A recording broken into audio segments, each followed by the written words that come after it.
ఈ రోజు good evening ఆంధ్రాలో ఇంకో ప్రధాన అంశం ఏంటంటే ఇక్కడ మనం చూసుకున్నట్లయితే కీలక పోస్టులు ఖాళీ పర్యవేక్షణ ఎలా మరి అంటే ఇక్కడ ఒక కీలకమైన పోస్టులు అయితే ఖాళీగా ఉన్నాయి మరి దాన్ని పర్యవేక్షించే వాళ్ళు కూడా లేరు. ఇక్కడ మనం చూసుకున్నట్లయితే ఒంగోలు నగరపాలక సంస్థ కార్యాలయంలో కీలకమైన పోస్టులు దీర్ఘకాలంగా ఖాళీ ఉండడంతో పనులు మందగించాయి. ప్రధానంగా పట్టణ ప్రణాళిక పారిశుద్ధ్య విభాగాల్లో పర్యవేక్షకుల పోస్టులు ఖాళీ ఉండటం వల్ల 4 నెలలుగా ప్రాధాన్యత గల పనులకు ఆటంకం కలుగుతుంది. 2012 జనవరిలో పురపాలక సంఘం నగరపాలక సంస్థగా ఉన్నతిని సంతరించుకుంది. ఈ పట్టణానికి సమీపంలో గల 8 గ్రామాలను కార్పొరేషన్ లో విలీనం చేయడంతో జనాభా ఇళ్ల సంఖ్య పెరిగింది. ఇక గతంలో 25 చదరపు కిలోమీటర్లుగా ఉన్న పట్టణం కార్పొరేషన్ అయ్యాక 132 చదరపు కిలోమీటర్లకు విస్తరించింది.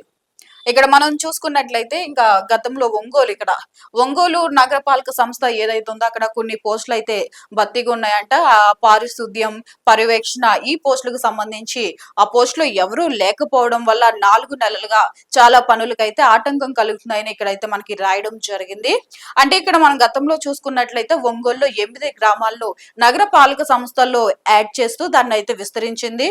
సో ఇది ఎప్పుడైతే డివిజన్లు కొత్త కార్పొరేషన్ డివిజన్ లో యాడ్ చేయకముందు ఏదైతుందో నగరపాలక సంస్థల్లో యాడ్ చేయకముందు 52 చదరపు కిలోమీటర్లు మాత్రమే ఉండేది. ఎప్పుడైతే ఈ 8 గ్రామాల్ని విలీనం చేయడం జరిగిందో దాని తర్వాత 132 చదరపు కిలోమీటర్లకి అయితే ఇది విస్తరించింది.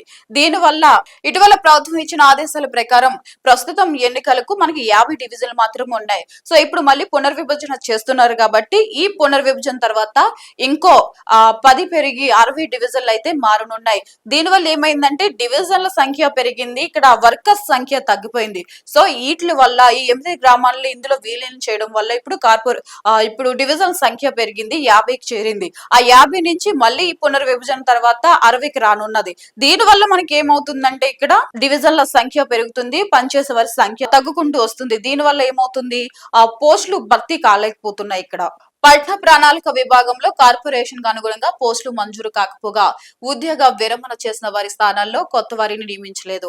ఇప్పుడు ఆల్రెడీ ఉన్న పోస్టులకే ఎవరు లేరంటే ఆల్రెడీ జాబ్ అయిపోయి విరమణ చేసిన వాళ్ళు ఎవరైతే ఉంటారో వాళ్ళ స్థానంలో కూడా వేరే వారిని భర్తీ చేయలేని పరిస్థితి అయితే ఇక్కడ ఒంగోలు నగరపాలక సంస్థలో కనిపిస్తుంది మనకి. 2 అసిస్టెంట్ సిటీ ప్లానర్ పోస్టులకు ప్రస్తుతం ఒకరు లేరు. ఇక్కడ మనం చూసుకుంటే 2 పోస్టులు ఖాళీగా ఉన్న అసిస్టెంట్ సిటీ ప్లానర్, అందులోని ఒక్క పోస్ట్ లో కూడా ఒకరు లేరు. అంటే మరి చూడండి ఎంత ఘోరంగా ఉందో. 2 ఖాళీ ఉన్నప్పుడు అట్లీస్ట్ మనకు ఒక్కరు ఉన్నా గానీ ఏదో అనుకోవచ్చు, కానీ ఇక్కడ ఒక్కరు కూడా లేదు. 2 స్థానాల్లో 2 ఖాళీగా ఉన్నాయి. గతంలో 2 పోస్టులు భర్తీ కాగా వారిలో సుధాకర్ అనే ఏసీపీ ఉద్యోగ విరమణ చేశారు.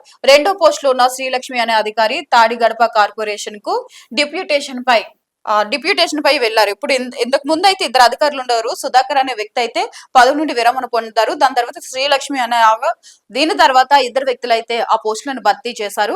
ఆ భర్తీ అయిన ప్లేస్ లో సుధాకర్ అనే వ్యక్తి పదవి నుండి విరమణ పొంది పదవి నుండి అయితే వెళ్ళిపోయారు. ఇంకా శ్రీలక్ష్మి అనే ఆవిడైతే వేరే డిప్యూటేషన్ పైన అయితే వెళ్లారు. మరి ఇక్కడ ప్రస్తుతానికి అయితే 2 అధికార స్థానాలు కూడా ఖాళీగా ఉన్నాయి. మరి ప్రస్తుతం టీపీఓ బాబురావు ఏసీపీ 1 ఇన్ఛార్జ్ గా వ్యవహరిస్తున్నారు. సూపర్వైజర్ పోస్టులు 3ంటికి గాను ఒకరే ఉన్నారు. ఇక్కడ చూసుకుంటే సూపర్వైజర్ పోస్టు 3 భర్తీ ఉండగా అందులో ఒకటి మాత్రమే ఆ 3ంటికి ఖాళీగా ఉండగా ఒకటి మాత్రమే భర్తీ చేసినట్టు తెలుస్తుంది. ఇక్కడ ఇంకా మిగతా 2 పోస్టులు ఇంకా అలా ఖాళీగానే ఉన్నాయి. ప్రస్తుతం పట్న ట్రేజర్ పోస్టు ఖాళీగా ఉంది. ప్రస్తుతం పట్న ప్రణాళిక విభాగంలో పలు ముఖ్యమైన పనులు చేపట్టాల్సి ఉంది. రహదారుల విస్తరణ, నక్ష సర్వే, డివిజన్ల విభజన, జనగణనతో పాటు బీపీఎస్ ఎల్ఆర్ఎస్ పథకాలు అమలు లాంటి పనులు ఈ విభాగం ద్వారానే జరగాల్సి ఉంది. ఇప్పుడు ఏవైతే పదవులు ఖాళీ ఉన్నాయో ఆ పదవుల ద్వారా చాలా పనులు అయితే జరగాల్సి ఉంది. ఇప్పుడు మనం చెప్పుకున్నాం కదా, రహదారులు విస్తరణ, ఇప్పుడు రోడ్లు వేయించాలన్నా రహదారులు విస్తరణ చేయాలన్నా ఈ డిపార్ట్మెంట్ కి ఎందుకు వస్తుంది. దాంతో పాటు ఇప్పుడు మళ్ళీ జనగణన స్టార్ట్ చేశారు. మరి ఎలాంటి కీలకమైన టైంలో ఇన్ని పదవులు భర్తీ కాకపోవడం అనేది కొంచెం ఆలోచించాల్సిన విషయమే. పారిశుద్ధ్య నిర్వహణ నగరానికి అత్యంత ప్రధాన అంశం. ఈ విభాగంలో 5 ఇన్స్పెక్టర్లు, 2 సూపర్వైజర్లు అవసరం కాగా సూపర్వైజర్ ఒక రెగ్యులర్ ఇన్స్పెక్టర్ మాత్రమే ఉన్నారు. ఇక్కడ మనం చూసుకుంటాం పారిశుద్ధ్యం డిపార్ట్మెంటే లేకపోతే మనకి ఎక్కడ నగరాలు కానీ గ్రామాలు కానీ ఏవి కూడా శుభ్రంగా ఉండదు. పారిశుద్ధ్య విభాగంలోనే 2 సూపర్వైజర్లు ఉండగా ఒక సూపర్వైజర్ మాత్రమే ఉన్నారు. ఇక ఇన్స్పెక్టర్లు 5గురు ఉండగా అందులో ఒకరు మాత్రం ఉన్నారు. అంటే 4 పోస్టులు ఇంకా ఖాళీగా ఉన్నాయి. సో, ఇంకా అంటే పారిశుద్ధ్యం ఈ శాఖకు సంబంధించి ఇంత తక్కువ మంది ఉంటే ఇంకా గ్రామాల్లో గాని, అక్కడ ఒంగోలుకి సంబంధించి అక్కడ ఎలా పరిశుభ్రత అనేది ఎలా జరుగుతుందో ఒకసారి మనం ఆలోచించాలి ఇక్కడ.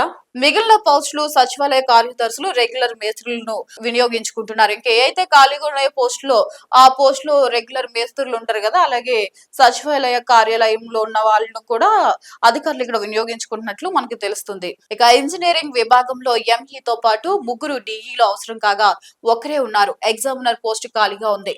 దీనివల్ల అభివృద్ధి పనులు అంచనాలు వేయడం, జరిగే పనులు పర్యవేక్షించడం అధికారుల కొరత ఏర్పడింది. ఇక్కడ ఇంజనీరింగ్ విభాగం ఏదైతుందో అందులో కూడా చూసుకుంటే అందులో కొరత ఉంది.